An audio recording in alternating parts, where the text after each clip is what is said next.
nós queremos meditar sobre o tema: sejamos fiéis administradores no pouco e no muito. Pode sentar-se. Queridos irmãos e irmãs, esse texto do Evangelho de hoje, ele é um texto sobre o qual os pastores não gostam muito de pregar. Existem textos e textos. E se vocês prestarem atenção na leitura desse texto, vocês viram que é um pouco difícil a interpretação, é um pouco difícil de entender esse texto. E muitas vezes quando a gente ouve uma mensagem de lei, a gente vê que aquela mensagem é para a gente. Quando é sobre furto, é para quem está roubando. Quando é sobre adultério, para alguém que está adulterando. Só que essa mensagem de hoje é para mim e é para cada um de vocês. E é uma mensagem que a gente não gosta de ouvir porque é lei. A lei ela dói. A lei ela machuca. Porque quando Deus fala de lei, Ele aponta aquilo que está errado no que nós estamos fazendo. E a intenção é que a gente se corrija, que a gente faça o certo. Só que muitas vezes o orgulho e a soberba não deixam. E às vezes quando aquilo começa a mexer comigo, tem gente que nesse momento sai do culto, vai lá para fora para bater papo, vai para o banheiro, mexe no celular, porque não quer ouvir a voz de Deus. Só que hoje não tem como fugir. É uma mensagem que vai tocar no coração de cada um de nós. É uma mensagem que fala sobre administração. E todos nós, diante de Deus, somos administradores. Eu quero começar com uma pequena história de dois meninos. Os dois meninos tinham 10 anos e se conheceram na frente de uma grande loja de roupas, num shopping. O primeiro estava saindo com um monte de sacolas, de bolsas, cheio de roupas. Ele e o pai dele. E então entraram no Mercedes, o carro do pai, estava estacionado na frente, colocando as bolsas cheias de roupas lá dentro. Só que havia um menino na vitrine que havia acompanhado a compra deles, estava olhando tudo o que acontecia, e aquele menino estava só com um calçãozinho, meio surrado, pé descalço.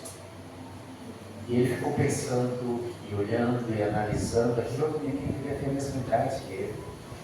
Também devia ter uns 10 anos, tinha esse tamanho. E ele pensou, por que não? E então ele pergunta para aquele menino que colocou as bolsas dentro do carro: ei, dá uma roupa para mim? Não tem nada não. Você tem bastante, dá para mim. O pai olhou para o filho e disse: meu filho, vai fazer cartão? Não? E o filho entrou, pegou uma sacolinha, e dentro dessa sacola ele colocou shorts novo, que tinha comprado para ele, uma blusa, um par de meia, tênis e dedo. E deu um abraço para o menino. O menino agradeceu, saiu feliz da vida. O pai deu um abraço no filho. Só que aquele menino pobre, enquanto carregava a bolsa, ele ficou pensando assim: puxa, que legal que eu ganhei tudo isso, mas que vida boa tem esse outro menino. Eu daria tudo para trocar de lugar com ele, para ser rico e ter o que ele tem. Ah, como eu queria estar no lugar dele. E que pena que eu não estou. Poxa, queria muito trocar de lugar com ele. Passou uma semana. Aquele menino estava lá na casa dele, na frente da casa dele, com a mãe dele. Ele não tinha pai, porque a mãe tinha vários relacionamentos. Um desses nasceu um menino, não sabia quem era o pai. E de repente, aquela Mercedes para na frente da casa. E desceu aquele homem, que era o pai do outro menino, e disse: ei, te encontrei. O menino levou um susto, a mãe estava do lado. Disse: o que aconteceu?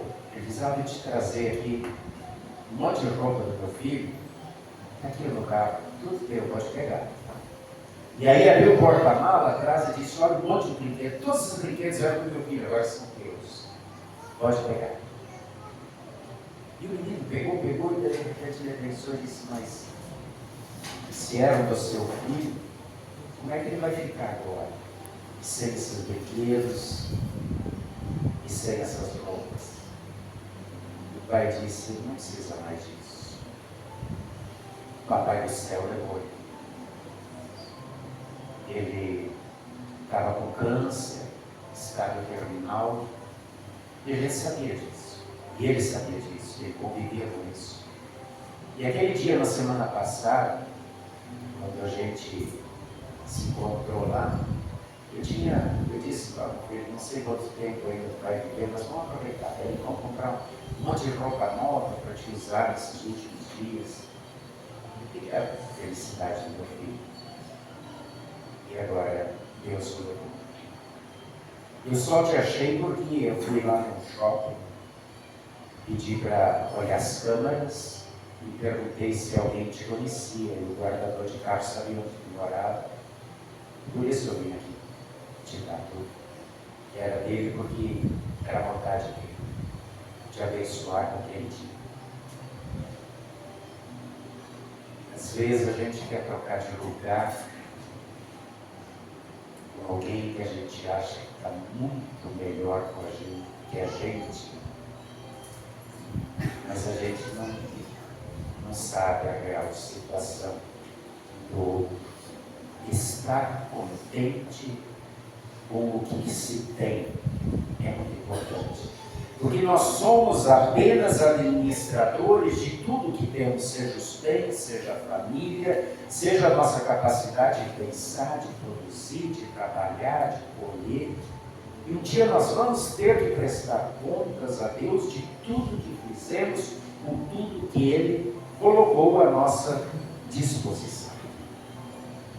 Avareza, cobiça, ganância, soberba, exibicionismo são motivados pela maldade e isso nos afasta de Deus, que é o doador de todas as coisas. E essas coisas mostram que o Deus do nosso coração é como, no ambiente teológico a gente chama, é o Deus mamon. É o Deus da insatisfação, da ganância, daquele querer ter sempre mais. Por isso Jesus disse, ou você tem como Deus, ou tem a sua riqueza, Deus mamon. É verdade, nós não vivemos sem dinheiro, mas nós não podemos viver para o dinheiro. Porque nós, como cristãos, servimos a Deus e não as riquezas. E então vem a grande questão, até onde vai essa nossa vontade de querer ter sempre mais? Eu preciso. Será que precisa? Será que não é eu quero, movido por insatisfação, por ganância e ansiedade? E de repente nós lembramos daquele texto sobre o qual nós pregamos há 4 semanas atrás, em Lucas 12, 20, onde Jesus diz para aquele produtor que colheu muito mais do que esperava, destruiu os celeiros velhos e aí construiu novos e disse, agora eu tenho muita comida, eu tenho do bom, do melhor, vou comer, beber, me divertir, não estou mais nem aí para a vida. E Jesus disse, louco, essa noite te pedirão a tua alma e tudo que tu preparou, para quem vai ficar? Querido irmão, querida irmã, vamos analisar um pouquinho essa parábola que Jesus contou hoje. O título dela é Administrador Infiel. Mas não é que ele foi infiel. Eu diria administrador muito esperto. Vocês prestaram atenção na leitura? Alguém denunciou ele administrava todos os bens do seu senhor, um rico comerciante. E alguém denunciou, olha, ele está te enganando, está te passando a perna, está te roubando. E aí ele chama e diz assim, olha, me mostra todos os livros, tu tem um tempo aí para colocar tudo em ordem, porque foi denunciado que estava roubando. O que é isso? Coloca tudo em ordem que vai ser despedido, está na rua. E o cara ficou preocupado agora sim, o que eu faço? Vou trabalhar na terra, eu nunca trabalhei no pesado, ficar mendigando, eu tinha esse poço, dava vergonha. Ah, já sei. E aí entra a astúcia. Ele começa a chamar, ninguém sabia que ele estava demitido já. Ele ainda teve um tempo para prestar conta, para colocar tudo em ordem. E ele começa a chamar todos os grandes devedores. Quantos tu deve? Tá? Anota aqui na promissória metade. Eu assim, metade, eu assim. Ou seja, ele tirou todos os juros, todas as contas a mais, e todo mundo assim ficou feliz e contente com ele e iria receber de bom grado nas suas casas. E quando ele presta conta que o dono fica sabendo disso, o que ele diz? Ele elogia, não o fato dele ter agido dessa maneira, mas a astúcia dele. Ele diz: rapaz, como é que pode? Porque ele não roubou, ele não podia ser preso. Ele simplesmente agiu com astúcia e se deu bem. E então Jesus conclui dizendo assim: os filhos do mundo são assim, eles são espertos. E são muito mais espertos do que vocês, porque Jesus está falando dos discípulos. Eles fazem de tudo para aproveitar o que tem naquele momento e se dar bem. E aí Jesus olha para eles e diz assim: agora eu digo para vocês, das riquezas de origem iníqua. E aqui é a dificuldade do texto, porque muitos pastores não gostam de pregar sobre isso. Porque parece que é um mal entendido, mas não é assim, eu vou explicar direitinho. Jesus diz assim: das riquezas de origem iníqua, fazer uma boa administração e fazer amigos, para que depois, quando o estudo faltar, eles recebam vocês na eternidade. Porque se vocês fizerem amigos dessas riquezas de origem iníqua, essa aqui é que a gente vai analisar um pouquinho, vocês estão fazendo bom uso das pequenas riquezas. E aí, quando vocês tiverem as grandes riquezas, com certeza vocês também farem um bom uso. Porque quem é fiel no pouco também é fiel no muito. O que Jesus está falando? Riquezas de origem iníqua. Não é aquilo que a gente roubou. Ele está falando dos discípulos. Os discípulos também não roubaram nada. Mas os discípulos possuíam aquilo que todo mundo possui, assim como nós possuímos. Mas nada foi roubado. Não porque ele fala em iniquidade. Porque tudo que nós temos, nós compramos, nós conquistamos, muitas vezes a gente não precisa de tudo isso. A gente é motivado muitas vezes por egoísta, por orgulho, por vaidade e por ganância. Antigamente, e os idosos aí vão se lembrar disso, a gente vivia muito feliz, muito satisfeito com aquilo que a gente tinha. E a gente tinha o seguinte: uma roupa para sair e uma para trabalhar. A gente tinha um par de sapatos, uma conga, de chute para sair e um chinelo para usar em casa. E a gente estava muito feliz. Hoje em dia a gente abre o guarda-roupa e aí, isso aqui eu já usei semana passada, isso aqui eu já... E é aí que a gente está satisfeito. E quando aparece, eu quero comprar mais, eu preciso comprar mais, porque a gente não precisa. Mas a gente compra. A gente não para de comprar. Não é verdade? É exatamente isso o que acontece. A gente sempre quer mais, mais, mais. É como aquela história que todos vocês conhecem do rapaz que estava cursando engenharia. Foi numa pescaria, ele chegou numa ilha, estava lá o pescador na rede, já tinha pescado aquele dia, bebeu os peixinhos e estava lá frigando o peixinho para comer, deitado na rede. E aí ele chega e diz: rapaz, por que não estuda? Ele disse: não, mas eu estudei, eu tenho o primeiro grau, sei ler, escrever, tá bom, eu tenho a minha vida. Não, mas tu tem que ler mais, tu tem que te formar, tu tem que ter uma graduação.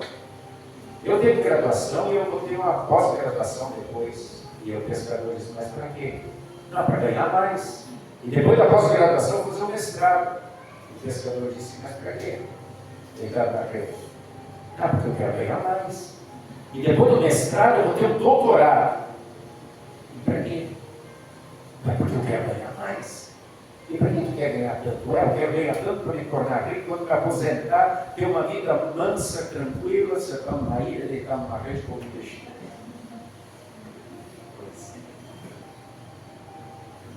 Pois é.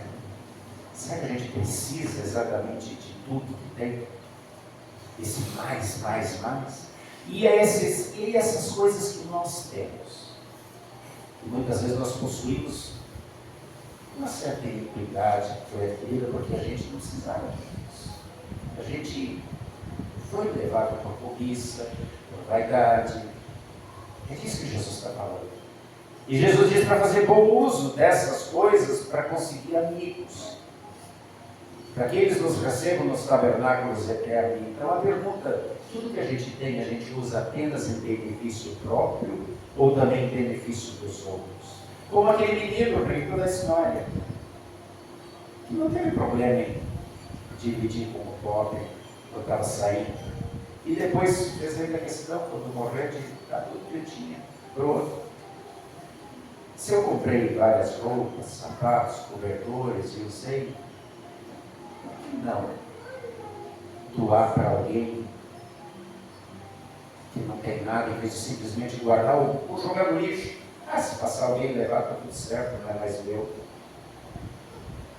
Fazer amigos com aquilo que nós temos. É isso que Jesus quer que a gente faça. Essas pessoas verão a nossa bondade e amor, oriundos da fé em Jesus, que nós reconhecemos como sendo o doador de tudo. E então eles procurarão saber a razão da nossa bondade. Por que ajudamos?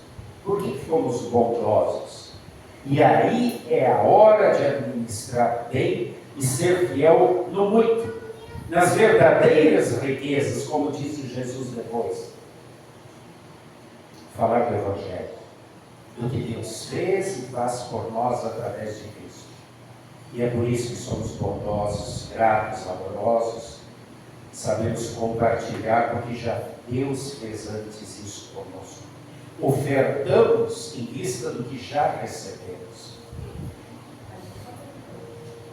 Repartimos essas riquezas da fé que o Espírito Santo nos dá. E através delas, o Espírito Santo vai atuar e converter muitos corações. E essas pessoas, como cristãos convertidos pelos nossos gestos de bondade, um dia vamos receber lá no céu. Essa é a lição que Jesus está dando. O dar de Deus sem nós merecermos é graça. O nosso receber, o que Ele nos dá, é fé. E o nosso repartir com o outro é amor. Portanto, façamos uma boa administração de tudo que Deus nos permite ter. Façamos com gratidão por amor. Riquezas materiais, que Jesus chama de pouco, de pequenas riquezas, são as que vêm e vão, são terrenas e passageiras, ajudando aqueles que não têm, para que tenham pelo menos um pouco. E façamos bom uso das grandes riquezas, como Jesus chama as verdadeiras riquezas, que são os dons que o Espírito Santo nos dá. Amor, bondade, empatia, solidariedade, perdão, esperança, fé, paciência, carinho, oração pelas outras pessoas, visitação para aqueles que estão doentes, uma palavra de consolo, um ouvido de escuta para aquele que se sente sozinho. Essas são as grandes riquezas que Deus nos dá e possibilita que façamos boa administração também delas. Vivamos usando bem os dons e talentos que temos na administração das nossas vidas para o nosso bem e do próximo, sem avareza, sem ganância, sem egoísmo, sem soberba, sem corrupção, mas com gratidão, alegria, bondade e amor. Essa é a missão que Jesus nos deu aos discípulos, e dá a nós hoje. Eu sei que de repente dói, porque mexe com a gente, não? Como eu falei no início, é uma mensagem de leve. nós nos sentimos um pouco ou muito atingidos por ela. Mas a mensagem é essa. Nós aprendemos. A resposta está na administração que nós faremos a partir daqui das pequenas coisas e das grandes coisas. Façamos uma boa administração. Amém.